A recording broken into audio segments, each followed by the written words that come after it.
Shalom semuanya, puji Tuhan kita ketemu lagi dalam ibadah online GC Holik. Mari sebelum mulai kita sama-sama bersatu dalam doa. Bapa dalam surga, Bapa yang baik, mengucap syukur Tuhan kalau hari ini kami masih diberikan kesehatan dan kesempatan untuk mendengarkan kebenaran firman Tuhan. Bapa, kami haus, kami lapar. Mari Roh Kudus Kau berbicara secara pribadi supaya setiap kami boleh dikuatkan. Terima kasih Tuhan, mari kita yang siap mendengarkan sama-sama katakan amin. Oke, ya puji Tuhan. Hari ini saya Marlin, saya akan sharing tentang tema kita New Normal, New Me. Ya, New Normal, New Me ya. Memang saat ini kita menghadapi masa-masa transisi ya. Dan segala sesuatu semuanya lagi berubah sekarang gitu. Dan berubah yang kita biasa panggil new normal. Dan sebenarnya kehidupan new normal itu kita udah sering menghadapi dalam rutinitas kita sebelumnya. Kayak contohnya kita dari SD kita naik level ke SMP, menghadapi adaptasi kebiasaan baru di SMP. Terus lagi dari kuliah ke dunia kerja, kita menghadapi new normal baru dalam sehari-hari ke depan kita.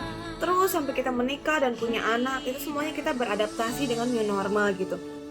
Jadi sebenarnya new normal itu apa sih? New normal itu kesempatan dari Tuhan yang membuat kita jadi lebih baik. Ya, new normal itu kesempatan dari Tuhan yang menjadikan kita lebih baik. Mari kita buka sama-sama ayatnya di 1 Korintus 15 ayat 51. 1 Korintus 15 ayat 51. Sesungguhnya aku menyatakan kepadamu suatu rahasia. Kita tidak akan mati semuanya, tetapi kita semua akan diubah.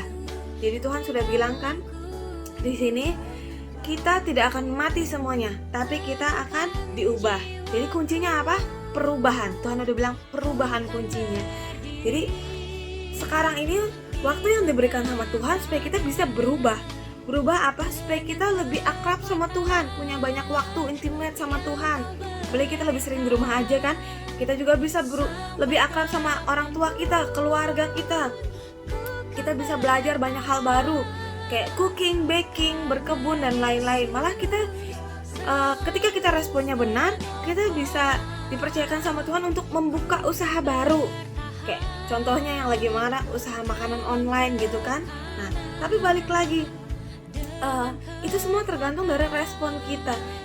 Ketika kita merespon dengan baik, itu hasilnya akan menjadi lebih baik gitu. Karena apa? New normal, kesempatan supaya kita menjadi lebih baik. Tapi kuncinya apa? Kita harus mau di-upgrade. Ada hal-hal yang harus kita bayar di awal gitu. Kayak contohnya, kita ibadah online, homeschool online, kita bayar harganya di awal apa sih? Kita harus punya kuota, kita harus punya internet, minimal wifi, cari tempat lain gitu. Dan itu semua kita harus beradaptasi dengan segala sesuatu yang baru. Dan yang paling penting, jangan menyerah dengan keadaan. Karena kalau kita menyerah dengan keadaan, kita akan back to normal, malah mundur, malah gagal move on. Tapi kita harus going forward, kita harus maju, kita harus new normal gitu. Kita harus punya visi ke depan. Dan adaptasi itu yang kita butuhkan untuk ke depan gitu ya. Kayak sekarang kan homeschooling online itu kita ada protokol baru. Kalau kita mau kerja, kalau kita mau ke mall, semuanya ada protokol baru. Karena apa? Karena new normal, new me. Dan kita harus berubah seperti Yesus, Christ likeness, punya karakter seperti Yesus. Cuman masalahnya banyak orang mau lebih baik, tapi nggak semua orang mau untuk berubah gitu ya. Banyak orang mau lebih baik, tapi nggak semua orang mau berubah. Karena apa? Yang penting di new normal itu perubahan.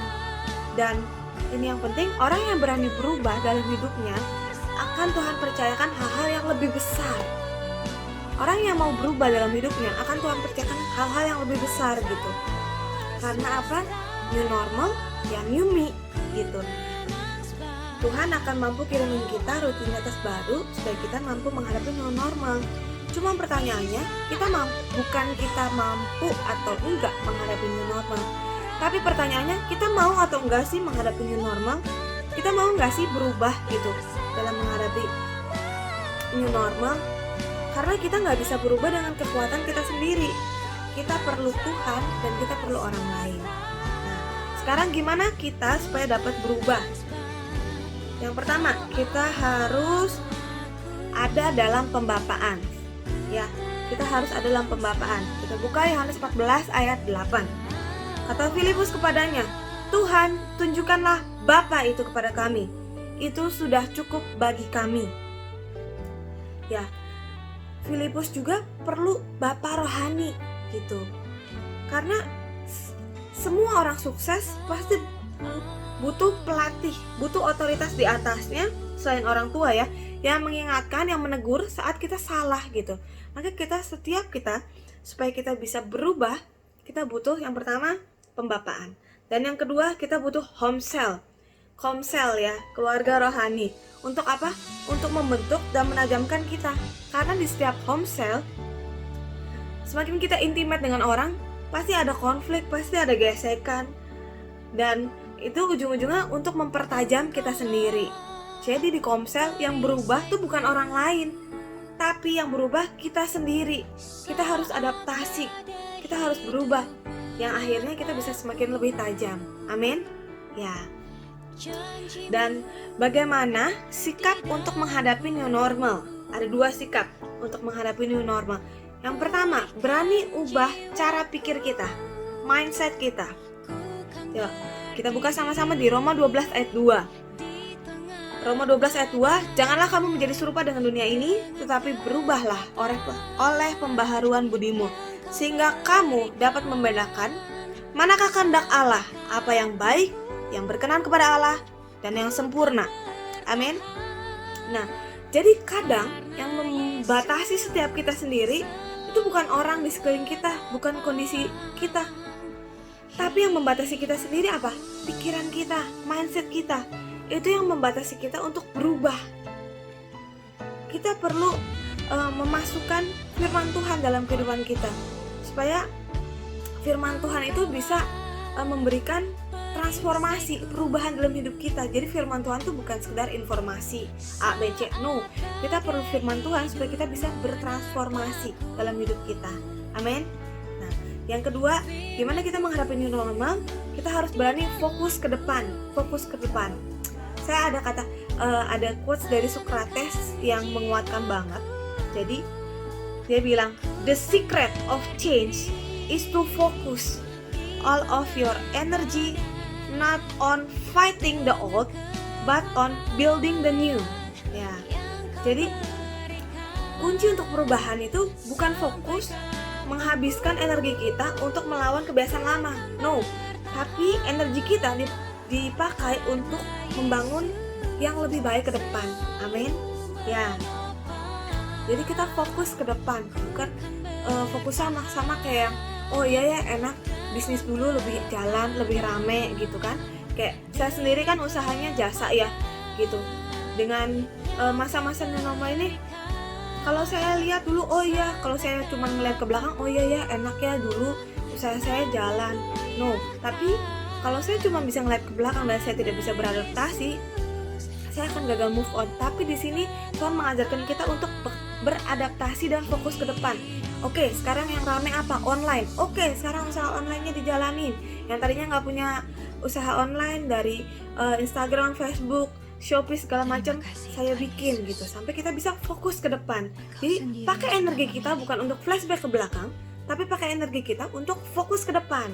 Nah, oke? Jadi